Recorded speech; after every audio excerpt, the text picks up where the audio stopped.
تو پروگرام میں ہم جن موضوعات پر بات کرنے جا رہے ہیں ان میں سب سے پہلے OIC کی جانب سے بلائے گئے اجلاس پر بات کریں گے۔ اس خبر کی تفصیل کچھ اس طرح سے ہے کہ اس وقت چاہے UN سلامتی کونسل ہو یا OIC اجلاس، میٹنگز کا سونامی اور فون کالز کی بھرمار چل رہی ہے۔ ایسے میں ایک سوال ہر ایک کی زبان پر ہے، کیا اسرائیل جنگ کا سفارتی حل نکال پائے گا؟ اور اگر معاملہ سفارتی حل سے نکلنا ہے تو کیا اسرائیل اور امریکہ اپنے مقاصد حاصل کیے بغیر جنگ بندی کرنے پر راضی ہو جائیں گے؟ اس وقت اسرائیل اور امریکہ کے دو مقاصد ہیں، رجیم چینج اور نیوکلیئر تنصیبات کی تباہی۔ کیا یہ مقاصد مذاکرات کی میز پر حل کیے جا سکتے ہیں؟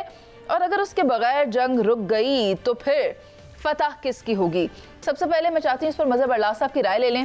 برلا صاحب، آپ مجھے بتائیں کہ OIC کو بھی بالآخر اس بات کا خیال آ گیا ہے، 13 جون کو اسرائیل کی طرف سے آپریشن رائزنگ لائن کا آغاز ہوتا ہے، تقریباً ایک ہفتے سے زائد کا وقت ہو گیا ہے، OIC کا اجلاس بلایا گیا ہے۔ آپ کو کیا لگتا ہے کہ کیا سچویشن انڈر کنٹرول ہو پائے گی؟ کیا OIC کی جانب سے جو فیصلے کیے جائیں گے اس پر عمل درآمد کروایا جا سکے گا؟ منیزے بہت شکریہ۔ گزارش یہ ہے کہ ایک ٹھنڈی ٹھار OIC کا اجلاس ہو رہا ہے اور اس میں وہ ممالک بھی شامل ہیں جنہوں نے اسرائیل کو تسلیم کر رکھا ہے، جس میں مصر ہے، سوڈان ہے، اردن ہے، یہ ترکی ہے، اس طرح کے ممالک بھی شامل ہیں۔ اس میں وہ ممالک بھی شریک ہیں جنہوں نے اسرائیل کو امدادی سامان بھیجا ہے، کالی بھیجا ہے۔ اس میں وہ ممالک بھی شامل ہیں جنہوں نے غزہ کے لوگوں کے لیے تو بارڈر نہیں کھولے تھے لیکن اسرائیلیوں کے لیے کھول دیے ہیں۔ تو یہ ایک طرح سے اس میں بہت سے منافق شامل ہیں۔ تو یہ ایسی میٹنگ ہے جس میں چند مخلص ہیں، چند مفاد پرست ہیں اور چند سے زیادہ منافق ہیں۔ اچھا، تو مجھے تو اس کا کوئی رزلٹ نہیں نظر آتا کہ OIC کے کہنے پہ کوئی جنگ رک جائے گی یا اس کا کوئی رزلٹ آئے گا۔ دو مقاصد آپ نے بیان کیے ہیں اسرائیل کے حوالے سے کہ ایک تو وہ رجیم چینج چاہتے ہیں، دوسرا ایران کا جوہری جو پروگرام ہے اس کی تنسیخ چاہتے ہیں، مگر جو سب سے بڑا مقصد ہے وہ شاید آپ کی نظروں سے اوجھل رہا۔ سب سے بڑا مقصد تو گریٹر اسرائیل ہے۔ جی جی جی، گریٹر اسرائیل تو بڑی دیر سے ان کے حلق میں اترا ہوا ہے کہ ہم نے یہ گریٹر اسرائیل بنانا ہے جس میں کئی عرب ملکوں کو ہڑپ کرنا ہے، کئی عرب ملکوں کے حصے چھیننے ہیں۔ تو گریٹر اسرائیل پہ ہی وہ کام کر رہے ہیں بنیادی طور پر۔ جی، اور ایران پر جو بھی حملہ ہے وہ رجیم چینج کیا ہے؟ رجیم چینج وہ چاہتے ہیں رضا شاہ پہلوی کا پوتا آ جائے جو یہودیوں کے ساتھ باتیں کرتا پھر رہا ہے۔ تو رجیم چینج کا خواب تو پورا نہیں ہوگا۔ ایرانی عوام اس وقت وہاں جو رجیم ہے اس کے ساتھ کھڑے ہو گئے ہیں، بلکہ جو اپوزیشن کے لوگ تھے وہ بھی کھڑے ہو گئے ہیں۔ اور دوسرا جو اسرائیل کا خواب تھا کہ وہ ایران کو ملیہ میٹ کر دیں گے وہ بھی پورا نہیں ہو پا رہا۔ اور میرا اب تو اسرائیل چیخ رہا ہے، یہ جنگ بندی اسرائیل کو چاہیے، ایران کو نہیں چاہیے۔ اس کا انکشاف بڑے بڑے اخبارات کی طرف سے کیا جا رہا ہے، بڑی بڑی ہیڈ لائنز اس بات کا انکشاف کر رہی ہیں کہ اسرائیل جو دعوے کرتا پھر رہا تھا اب اس کو منہ کی کھانا پڑ رہی ہے۔ جی ہاں، آپ نے درست فرمایا منیزے۔ گزارش یہی ہے کہ اب یہ جنگ بندی کی ضرورت اسرائیل کو، اس کے اتحادیوں کو پڑ رہی ہے۔ وہ جو پہلوان تیار کیا تھا نا، ایک ساؤتھ ایشیا میں کیا تھا انڈیا، ایک مشرق وسطیٰ میں اسرائیل کے نام سے تیار تھا، تو یہ والا پہلوان تو پاکستان نے ہی اس کو چاروں شانے چت کر دیا۔ اب وہ جو پہلوان ہے اس کا بڑا ڈراوا تھا بہت سے ملکوں پہ، تو وہ بیچارہ اب پٹ گیا ہے۔ اب تو اسرائیل کے اندر دیکھیں، یہ خبریں باہر نہیں آنے دے رہے، اسرائیل کے اندر منیزے اسرائیلی عوام جو ہیں وہ پکار رہے ہیں، وہ کہتے ہیں ایران کو ہمیں معاف کر دو، پلیز وار کو سٹاپ کرو، پلیز یہ کرو، پلیز وہ کرو۔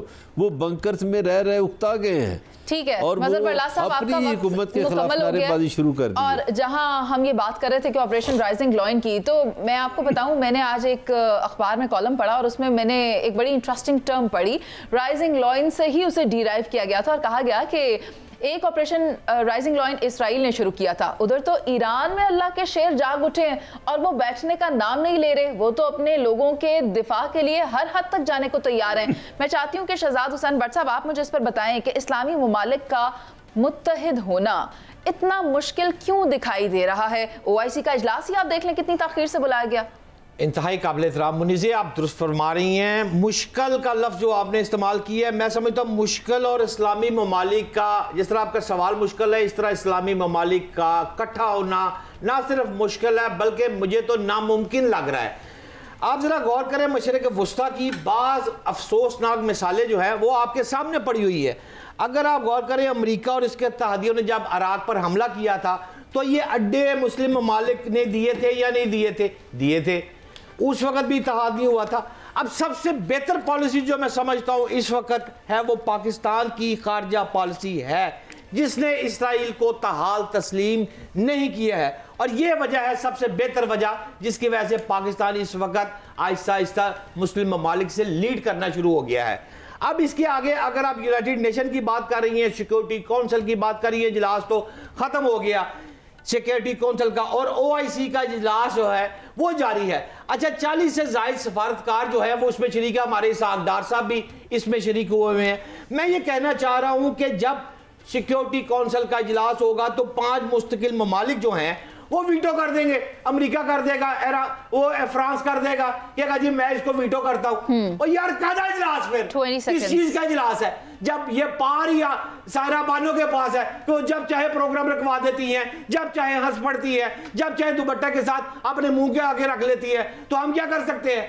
नहीं रोक सकते ना। इसी तरह सवाल ये है कि जब चाहे अमेरिका वीटो कर देता है, ये इत्तेहाद इकट्ठा नहीं होना। मुनीज़े, अच्छा ठीक है, आप ये कहना चाह रहे हैं कि ये बज़ाहिर तो आकर बैठ जाते हैं लेकिन कोई फैसला नहीं कर पाएंगे। सायरा जी, आपकी तरफ आना चाहती हूँ। जिस तरह के आपने भी देखा कि शहजाद हुसैन भट्ट साहब क्या फरमा रहे हैं कि ये इकट्ठे तो हो जाएंगे लेकिन कोई नतीजा नहीं निकाल पाएंगे। मुझे बताएं कि ये उम्मत मुस्लिम का जो मंजन है, क्या ये इसी तरह बिकता रहेगा या फिर ये बेल मुंडे भी चढ़ेगी? अस्सलाम वालेकुम। अभी इन्होंने बड़ी अच्छी मिसाल दी, मिसाल में मुझे शामिल किया, मगर देखें ये तमाम चीजें पता होने के बावजूद भी आपके साथ प्रोग्राम में होती हूँ, इसीलिए उनकी तमाम चीजें पता होने के बावजूद भी हमारी जो हाइब्रिड हुकूमत है इस वक्त, क्योंकि वजीर दिफा ने कहा है कि अब यहाँ पर जमहूरियत है ही नहीं, हाइब्रिड निज़ाम है। इस हाइब्रिड निज़ाम ने ये तमाम चीजें देखते हुए भी ट्रंप को नोबेल अमन के इनाम के लिए नामजद कर दिया कि चाचा जी ने साड़ी जंग रुकवाई है, उसको नोबेल इनाम मिलेगा। उसको इसराइल नजर नहीं आया, उसको गजा के मुसलमान, जो इसराइल जुल्म ढा रहे हैं गजा के मुसलमानों पे, जो इराक का हाल है, जो मिस्र का हाल है, जो उर्दन का हाल है, जो ईरान के साथ कर रहे हैं, वो सब नजर नहीं आया। लेकिन हमने कहा कि नहीं, उनको नोबेल का अमन प्राइज मिलना चाहिए, क्योंकि यहाँ पर जो क्या कहते हैं, इंडिया ने जो फॉल्स फ्लैग ऑपरेशन किया था, जिसका अल्हम्दुलिल्लाह हमारी एयरफोर्स ने मुंह तोड़ जवाब दिया। उन्होंने खुदा जाने किसको फोन किया, जो कि इंडिया भी नहीं मान रहा, और उसके बाद उनको इनाम मिलना चाहिए। वो कहते हैं कि ये है मुसलमान जिनको देख के शर्माए यहूद। कल एक वीडियो थी कि जी एमिरेट्स UAE का जहाज जा रहा है और फिर कैप्टन ने UAE और इसराइल के झंडे बाहर लहराए हैं, उनको मेडिसिन पहुंचाई जा रही हैं। और यही, मुझे माफ कर दीजिएगा, मैं अब क्या अल्फाज ऐसे बोलूं कि ये हमारे, वो कहते हैं कि यही मुसलमान जो यहूदियों से भी आगे चले गए हैं। इन्होंने गजा में वहां पर जो जहाज, जो माली मदद भिजवाई थी, वो कफन भिजवाए थे। तो ये हर किसी के अपने मुफादात हैं, हर किसी के वो। मैं कहीं बैठी हुई थी, कहीं इस्लामी जो हमारे कवानीन हैं, जो इस्लाम की रूह से है, तो मुझे किसी ने कहा था कि इससे सबसे ज्यादा जो खाइफ है वो मुसलमान हुक्मरान है। उनको ये इस्लामी तर्ज हुकूमत और ये चीजें उनको सूट ही नहीं करती। अगर बहुत तारीख में चले जाएं तो वो कहते हैं कि पीठ में जो छुरा घोंपा है उम्मत मुसलमा की, ये इन्हीं मुसलमान लीडर्स ने घोंपा है। वो समझ रहे हैं कि शायद उनकी बारी नहीं आएगी। कि वो कहते हैं कि शाह से ज्यादा शाह के वफादार बन के वो इस चीज से बच जाएंगे। बाकी आपको जो जवाब बहुत पूरी तफसील बताइए ग्रेटर सायरा जी। मैं चाहती हूँ कि मैं आपसे मजीद इसमें कुछ बात पूछ लूँ। आप मुझे ये बताएं कि पूरे खलीज में अगर हम देखें तो 70,000 से ज़ायद अमरीकी फौजी हमें तैनात नजर आते हैं, जिससे कि हम कहते हैं कि ये अमरीका का एक्स्ट्रा टेरिटोरियल राइट है। और ये होने की वजह से उसे रोका नहीं जा सकता। अड्डे वो इस्तेमाल करता है जो उनसे इस्लामी ममालिक में है, वो उसे रोक नहीं पाते। ऐसे में क्या किया जाए, आप मुझे बताएं। ऐसे में क्या किया जाए? देखिए, सबको मुत्तहद होना पड़ेगा, जो कि नहीं हो सकते। ये जो चल रहा है ये इसी तरह चलता रहेगा। फिर जो अपनी बका की जंग लड़ रहे हैं तो फिर वो जंग लड़ रहे हैं। 70,000 अमेरिकी फौजी निकाले जा सकते हैं।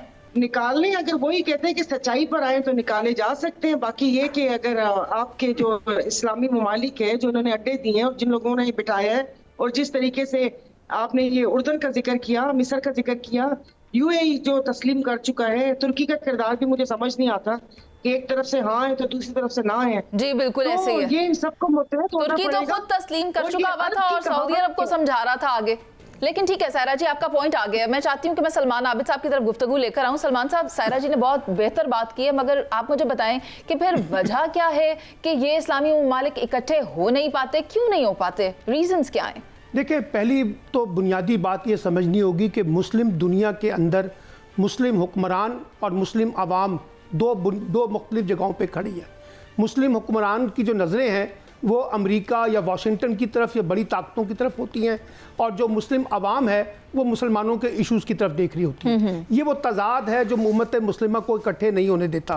वो ऐसे 10,000 इजलास कर लें OIC के, लेकिन जब इनके मफादात बड़ी ताकतों के साथ वाबस्ता हैं और इनकी सियासत बड़ी ताकतों के साथ चलती है, तो फिर ये उम्मत मुस्लिमा का इत्तेहाद होना ज़रा समझ नहीं आता। दूसरी बात यह कि देखिए, खारजा पॉलिसी में या फॉरेन पॉलिसी के अंदर रिलीजन की बुनियाद के ऊपर इत्तेहाद नहीं होते, बल्कि इत्तेहाद की बुनियाद जो है वो आपके माशी मफादात होते हैं, आपके इक्तिसादी मफादात होते हैं। अब दुनिया ये देखती है, मुस्लिम दुनिया के हमारे माशी मफादात, हमारे इक्तिसादी मफादात कहाँ जुड़े हुए हैं, वो उस तरफ देखती है, वो उम्मत मुस्लिमा से नहीं देखती। आज आप देखिए, बहुत से मुस्लिम ममालिक जो हैं वो भारत के अंदर बहुत बड़ी सरमायाकारी कर रहे हैं। इसराइल के साथ उनके ताल्लुकात की नोयत कुछ और है, अमेरिका के साथ उनके ताल्लुकात की नोयत कुछ और है। मुस्लिम दुनिया पर जब कोई परेशानी आती है तो आप देखिए कि मुस्लिम हुक्मरान सवाए मुज़म्मती बयानात और मुज़म्मती करारदाद तक महदूद हो जाते हैं। तो इसलिए मैं ये समझता हूँ कि बुनियादी तौर पे ये जो उम्मत मुस्लिमा का लफ्ज़ है, ये हम किताबी तौर पर तो इस्तेमाल करते हैं, नारों के तौर पे तो इस्तेमाल करते हैं, लफाजी के तौर पे तो इस्तेमाल करते हैं, जज्बातियत की बुनियाद पे तो इस्तेमाल करते हैं, लेकिन इसके पीछे जो हकीकत है वो बड़ी दर्दनाक है। और वो है माशी मफादात, वो है ज़ाती मफादात, वो है सियासी मफादात, वो है इनफरादी बादशाहत के मफादात। इसमें इस्लाम कहाँ है? क्या इसमें इस्लाम भी है? देखिए, इस्लाम को तो हमारे हुक्मरानों ने बतौर हथियार इस्तेमाल किया है। दुनिया के मुस्लिम हुक्मरान इस्लाम को बतौर हथियार इस्तेमाल करते हैं, जहाँ ज़रूरत पड़ती है वहाँ इस्लाम का हथियार ले आते हैं। अब नरेंद्र मोदी क्या कर रहा है? वो भारत के अंदर अपना रिलीजन जो हिंदू आता है, क्या वो सियासत की बुनियाद पे नहीं खेल रहा? क्या वो सियासी कार्ड नहीं खेल रहा? तो हमारे यहाँ तो ये दुनिया में इसी तरह से होता है। इसराइल भी यही कर रहा है। तो मैं ये कह रहा हूँ कि अगर अच्छा, फिर आप देखिए, हम OIC का तो रोना रोते हैं। मुझे ये बताइए, अक़वाम मुत्तहिदा कहाँ तक कामयाब हुई जंगों को खत्म करने में, तनाज़ात को खत्म करने में, टकराव को खत्म करने में? उन्होंने कौन से तीर मार लिए सवाए मुज़म्मती करारदाद को पेश करने के? अभी आपके सामने गजा के वाक़यात हुए हैं, अफगानिस्तान के मसले देखें, गजा के वाक़यात देखें, गजा के वाक़यात जहाँ अभी हालिया अमरीकी सरपरस्ती में इसराइल ने जो जुल्म ढाए हैं, उस पर अक़वाम मुत्तहिदा ने क्या कर लिया, उस पर OIC ने क्या कर लिया, उस पर दुनिया की पार्लियामेंट ने क्या कर लिया, उस पर दुनिया के मुस्लिम हुक्मरानों ने क्या कर लिया। तो मेरा ख्याल है ये शोबदाबाजी जो हमारे यहाँ मुस्लिम दुनिया में मुस्लिम हुक्मरानों ने लोगों को बेवकूफ़ बनाने के लगाई हुई है कि हम उम्मत मुस्लिमा की बात करेंगे, लेकिन हकीकी तौर पर अगर आप देखें तो लोगों के माशी मफादात ज़्यादा अहम होते हैं। सलमान आबिद साहब, आप दुरुस्त फरमा रहे हैं